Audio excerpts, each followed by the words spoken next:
Hi, I'm Jenna Gandy, also known as the Tailorette, and I'm represented with Cadre. I think I was drawn to tailoring mostly because of my own personal fit issues.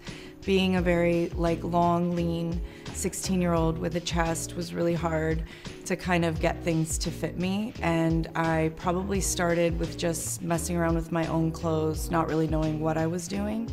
I grew up with a lady that kind of introduced me to sewing. She was a neighbor, and when I was, I think, around 9 or 10, I made a wraparound skirt for my sister. So that was really where I learned to sew by her. And so that was my first introduction to sewing. So then when I was around 16, I was able to kind of play around a bit, but really not knowing what exactly I was doing. And then I decided to move to Toronto and come to school, to a trade school, to study fashion design, and still graduated and really realized that I needed many years to kind of put my time in and master, and still it's like endless amount of information to have tricks to fix things. But in that growing period of graduating, then I realized that I needed to work for designers, and in that I kind of came across alterations a lot more. And then from alterations, I realized that this is really something I like doing, not only because I could fix my issues, but I'm one of 9 billion people that probably feel very similar when they buy clothes, they try it on, it may not be the right fit, and it just needs those small tweakings so that you can invest in your wardrobe and kind of have these great pieces that really lay well on your physique. I feel like tailoring is literally the epitome of luxury, because you can take any brand and any label, and that doesn't mean that it actually fits your body.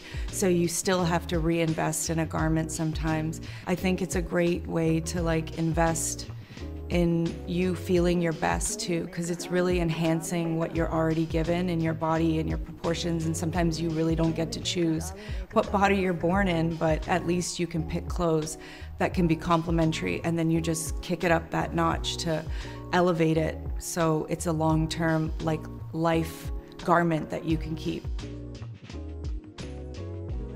Actually, when I worked at Holt Renfrew, I was given the nickname by one of the salesmen, the Tailorette, and I loved it and it stuck, and I was like, this is totally my nickname, and that's where this started. And I wanted to be a female and have that title without being a man, and trying to find a way to fight as a woman and to say that I could do what a man could do. Even in 2024, it's still, maybe a little bit sexist, but I think people are coming around. I don't think it was an intentional thing. I think it was just the way it was at that time. Right now I do see a huge interest, especially with TikTok and Instagram, and people doing these videos of taking something from a thrift store and recutting it to be whatever cute version of something, maybe based on the fabric or based on a cut or style that they just really like. I really love it, actually. I think it's really cool. It's something that I didn't really grow up with because the internet wasn't what it was, but I think it's really awesome, and I think people should know how to sew and be interested in sewing, and I really don't want this trade to disappear, and I hope that it has almost like a boom coming back, that people are really wanting to do this and more. This blazer is actually my mom's, who's 5 feet tall, so I'm really thankful that I got myself in it, but it's a beautiful raw silk, double-breasted. I think the fact that this is 35 years old and is still in great condition, lining's intact, there's no tears, really says something about how things were constructed back then, and I really appreciate that. And I mean, who doesn't love raw silk? It's pretty timeless, which is really interesting that this 35 years ago is kind of in again, and that's what I love about fashion, is that it is always evolving and kind of reinventing itself, and now we're in a place where vintage is where people are the most interested.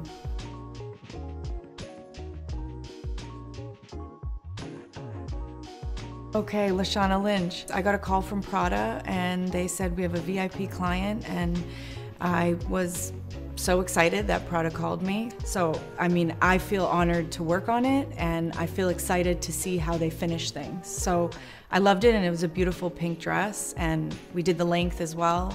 So it was a really awesome challenge. I definitely had barriers. I had some pretty hard master tailors above me that told me I would never be a tailor.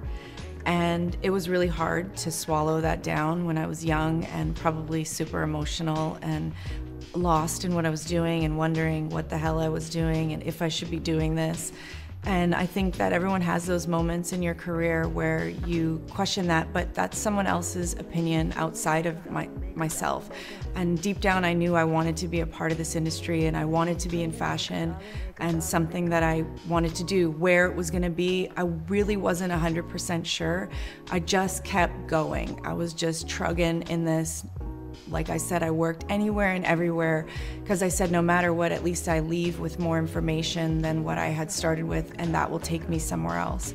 So it wasn't the nicest to get that feedback, but in a sense, it almost made the fire in me burn even hotter, because I was like, you're not gonna tell me if I'm gonna be successful in something or not. I'll be the deciding factor in that. And I think everyone should feel the same way. If they really feel in their heart that they're supposed to do something, they should fight for it.